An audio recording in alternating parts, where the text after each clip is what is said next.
Boomerang! Coast to Coaster.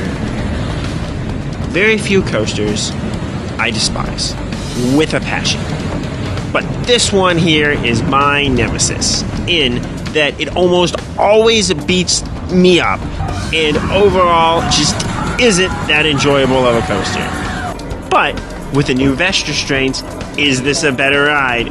Or is it still a skippable ride at Six Flags Fiesta, Texas? Find out as I go toe-to-toe with my nemesis in this review. Opening in 1999, Boomerang was part of Six Flags' major investment in Fiesta, Texas. 10 new attractions, including Scream and Poltergeist, opened in 1999. Boomerang was placed in the front of the park, being the first coaster in Los Festivales, which is the Mexican-themed entrance to the park. It wasn't the first ride there, however, as it replaced Frisbee, which was a pendulum ride that would be relocated to the Fiesta Bay Boardwalk before being replaced by Hurricane Force 5 in 2015. Siam Amazing Park in Thailand likes to promote their Boomerang as the most popular coaster in the world, due to the 53 installations of this clone worldwide. Though impressive, if you count different versions of kiddie coasters, or more recently, FBF Visa spinners, which have close to 170 installations worldwide, other coaster models can easily beat out Vacona's Boomerang. Though, as a medium-sized inverting coaster, this many installations is impressive, and I have to admit, they do look beautiful off-ride. The two newest installations in Indonesia even made my top 25 bucket list coasters in Southeast Asia, largely because of their placement on top of buildings. This version of Boomerang, like some, was notoriously rough for years.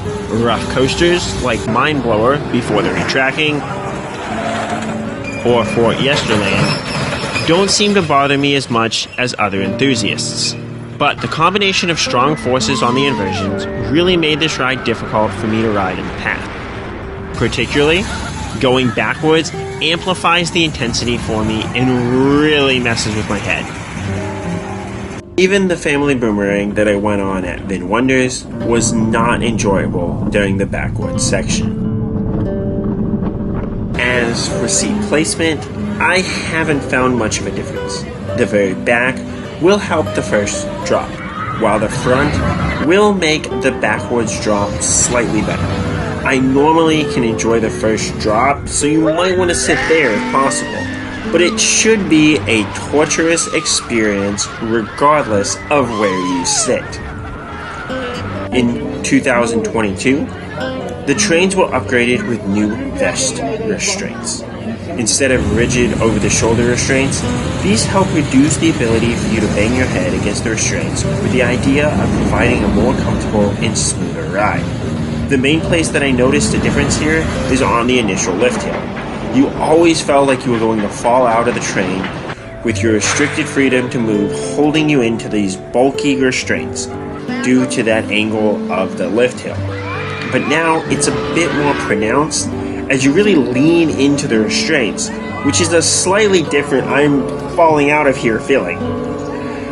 Despite my complaints about this coaster, the first drop is actually a solid drop, and the only reason I rank it as highly as I do.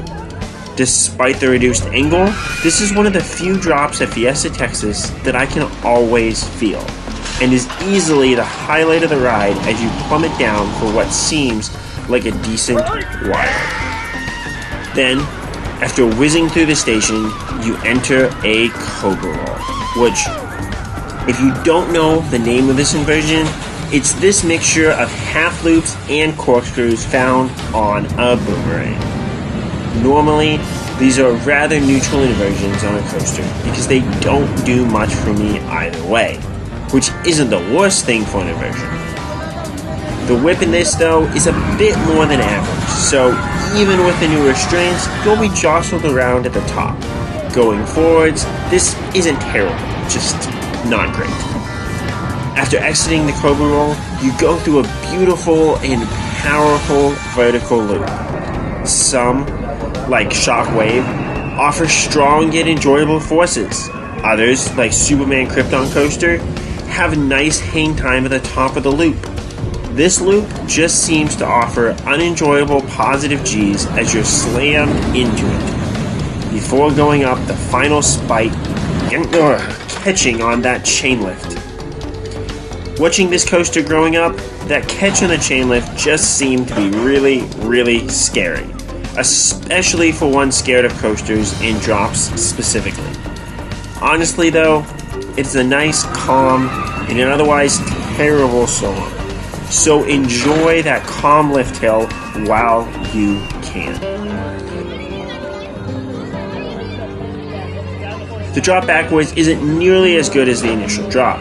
Despite backwards drops normally really doing a lot for me, this one is relatively neutral as just a drop to build up speed, which does seem a little strange, but I might also just be way too distracted bracing myself appropriately for what comes next to enjoy this drop. The backwards section with its strong positive G's or pushing you strongly down into your seat is by far the worst. With the new vest restraints, I could maybe possibly do the first part a couple of times if it wasn't for this backward section. And the worst part is that initial loop. If you brace yourself appropriately, you can try to not be too beat up going into the Cobra Roll. But if you don't brace nicely, you will be beat up significantly in the head, and that Cobra Roll will toss you around and continue to beat you up to no end. Then, mercifully, you go up a tiny bit of the lift hill before slowly lowering back into the station. So, how much does Boomerang beat me up?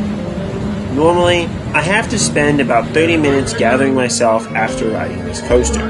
If it's holiday in the park and there's a nice show to watch, then doing so isn't a terrible problem. Some days and rides are better than others, but I feel this is a decent rule of thumb, at least for me.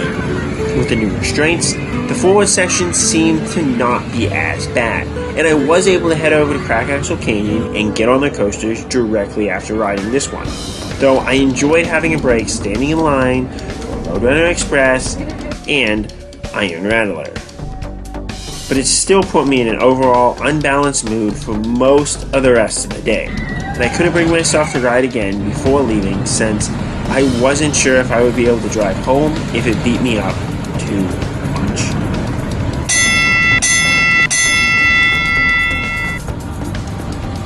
Overall, how good is Boomerang Coast to Coaster?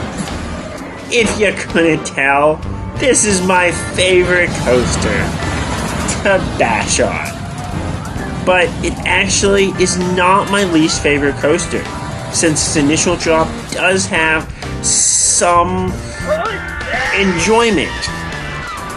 I rank it right below Six Flags Over Georgia's useless Blue Hawk, since that Vekoma creation beats me up similarly to Boomerangs, though the overall layout is much more forgiving since there's no backward section.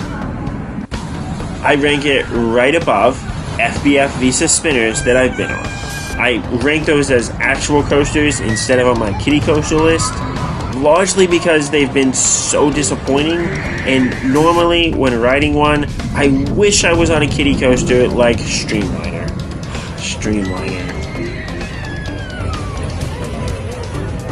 The hamster wheels on one of those does just edge out Boomerang's experience.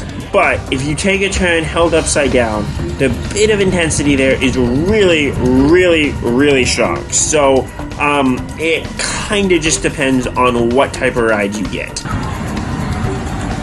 What's your least favorite coaster? Can you enjoy riding Boomerangs?